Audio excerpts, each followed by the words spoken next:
Welcome to this edition of the News Review. In this edition, the cost of living crisis in the UK has already led to growing public anger in recent months. Now, the head of the country's biggest private sector union, Unite, is warning of what she calls a summer of discontent over pay. Sharon Graham says that the government's calls to limit pay rises to curb inflation are totally wrong and abhorrent. She says workers should not pay the price for inflation. Instead, they must get a fair wage. The UK government has spoken of limited pay rises, arguing that the increase would further push up costs. Soaring food and energy prices have sent the UK inflation to above 9%. Now, that is the highest in 40 years. There are fears of a recession, too. Railway staff have already staged mass walkouts in recent weeks.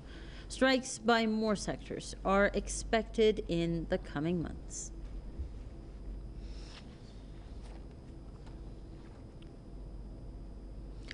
To discuss that further, we're joined by our correspondent in London, Saeed Pureza, and also Rodney Shakespeare, professor of economics at the University of London.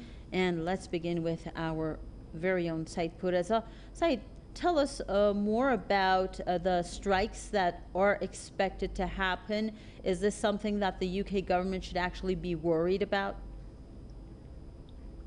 Worried, I'm not sure, but these strikes are going to happen at different intervals in the next few weeks. The first one happening on July 27th, and then another on July 31st, and two more days of industrial action in August if the ongoing negotiations with these rail companies and unions fail to produce any results. At the moment, you're looking at RMT, the Union of Rail, Maritime, and Transport Workers on one hand, and on the other you have Network Rail, which is the public body of the Department of Transport, as well as train operating companies, 14 of them that are under the collective name of National Rail brand.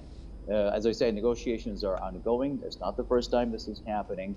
Last time we saw 40,000 rail workers, underground or metro workers walk out in June.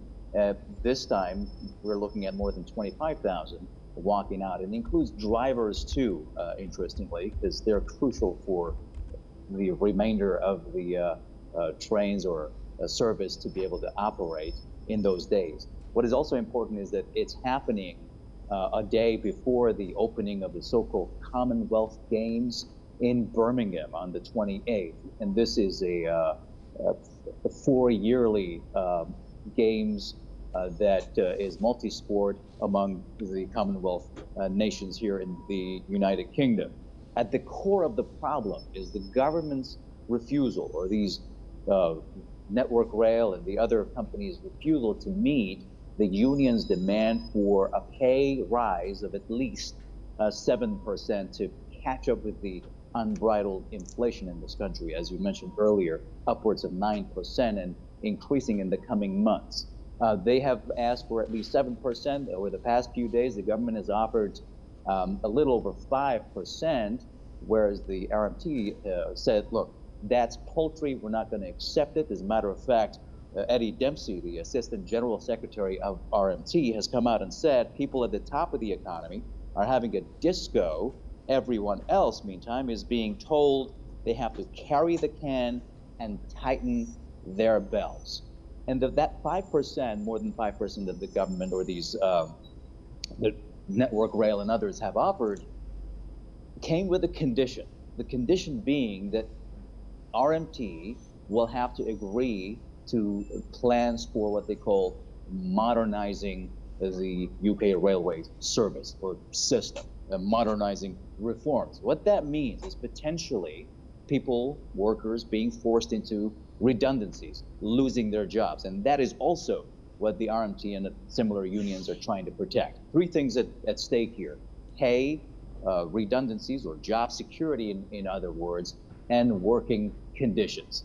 All of this, Gisu, happening at a time when the country is grappling an unprecedented cost of living crisis, in part brought on by the ongoing military conflict in Ukraine, supported by EU, the UK, and the United Nations. Very important to mention that. And also a leadership contest. We're looking at this happening at a time when the MPs, conservative MPs in the building behind me, are working to settle on one candidate to take over from Prime Minister Boris Johnson, who had to step down after months of scandal hit his government. So what we're looking at is more industrial action starting on July 27th. Londoners and others will be looking at their travel being scuppered for 24 hours on those days and probably go back to normal after. But one thing is for sure, that collective industrial action is not going away anytime soon. So, Said, as you mentioned so yourself, and you pointed out very clearly, unions are after three very important things. There's pay rise, there's job security and working conditions. Job security and working conditions could be used as negotiating or bargaining chips here.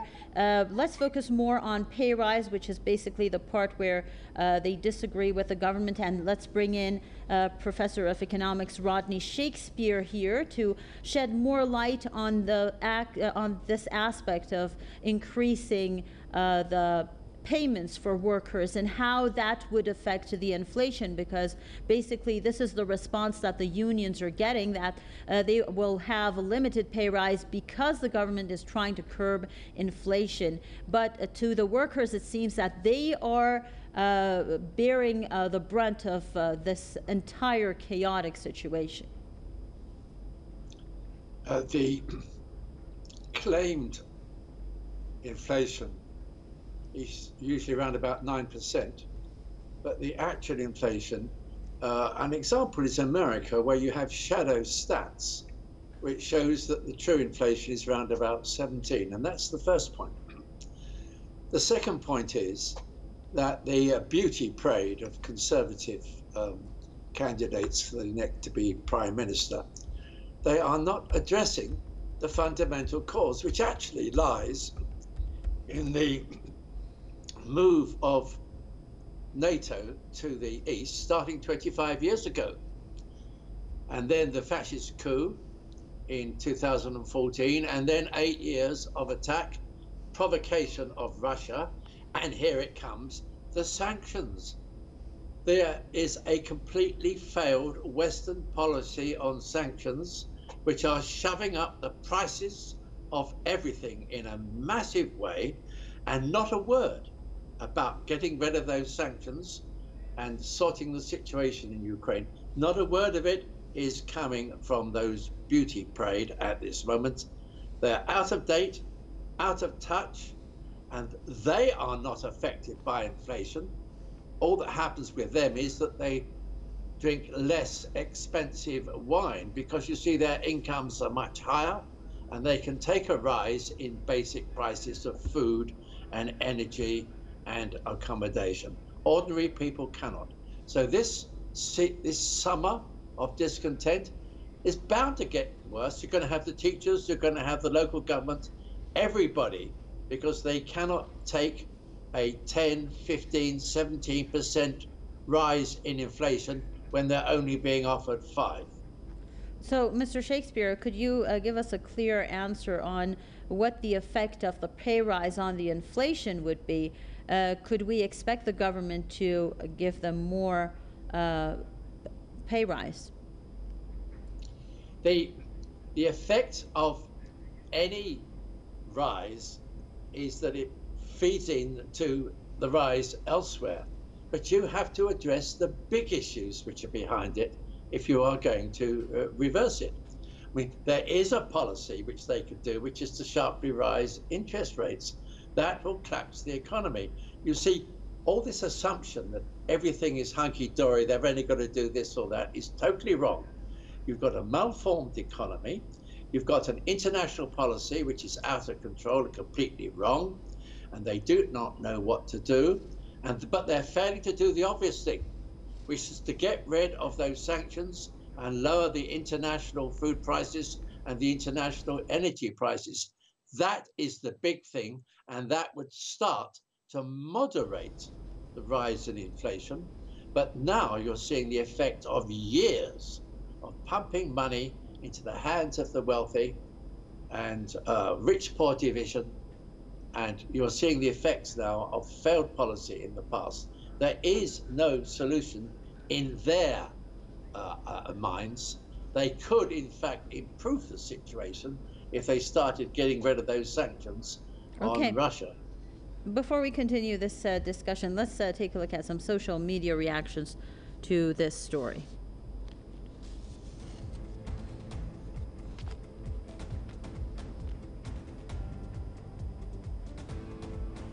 So here we have Dr. Julia Grace Patterson, who says it's not a summer of discontent, UK media. It is a summer of starving people who are suffering on NHS waiting lists and workers trying to fight for fair pay as the government gaslight them and blame the political opposition, who are not in power, by the way. Sarah says, any person that works in the public sector has suffered at the hands of the government 12 years of real term pay cuts. There are a lot of us out there. We need to support each other loudly. Artie Bartfast says, Parliament and the media do not work for us. They don't represent us, and they are not answerable to us. Change only ever comes from the streets. Spar 4 says, what a set of headlines. Patients sat in ambulances for 11 hours waiting to get into hospitals. Summer of discontent and strikes, collapse in living standards, all treated like they're acts of God rather than the result of active political choices of those in power.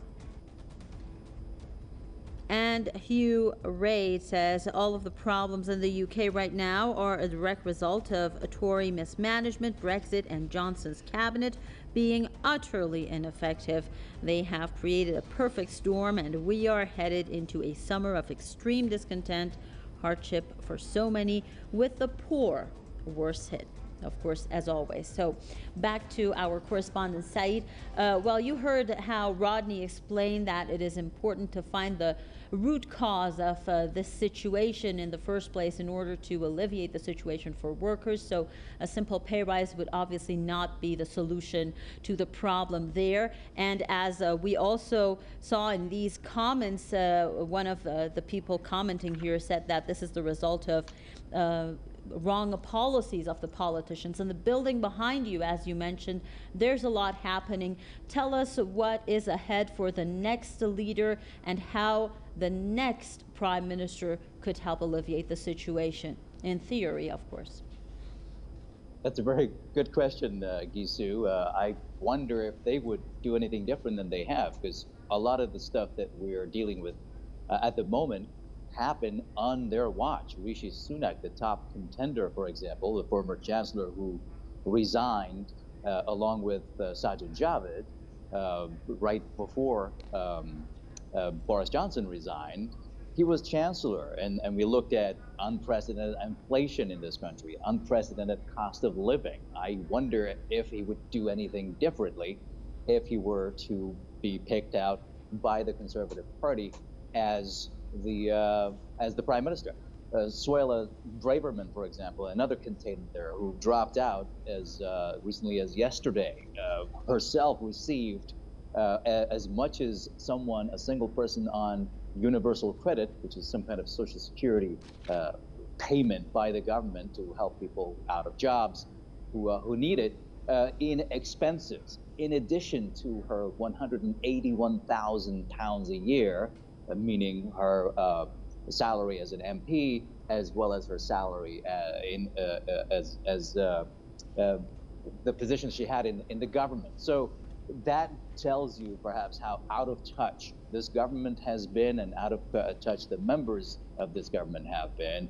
And I don't see any difference happening in terms of alleviating the cost of living crisis and the hardship that the people in Britain are facing at the moment. And that hardship only going to get worse in the coming months as the war in Ukraine continues and as other countries who have, let's say, carbohydrates other resources that can help, for instance, with the energy crisis, fuel crisis of this country, continue to suffer also as a result of these unjust, unfair sanctions against them.